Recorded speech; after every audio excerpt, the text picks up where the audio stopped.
selampun tak kacak Kanjeng Nabi kita berhubungan dengan orang-orang saya sambung ke Kanjeng Nabi Muhammad. Mereka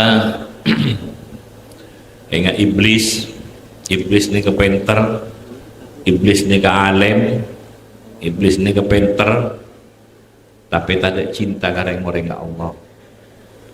Tak ngistuaki ke papakon na Allah. Tak ngistuaki dek kareng orang Allah.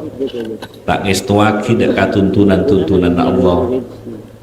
Tak abung sampung beneng orang Allah selain tak sampung kareng orang Allah. Kita kak pentera panika benikun tak guna, tapi pentera pas yang kui ngocok, pentera yang kui menyesatkan, pentera yang kui tungat tu, pentera yang kui mereka tungat tu bersapadana.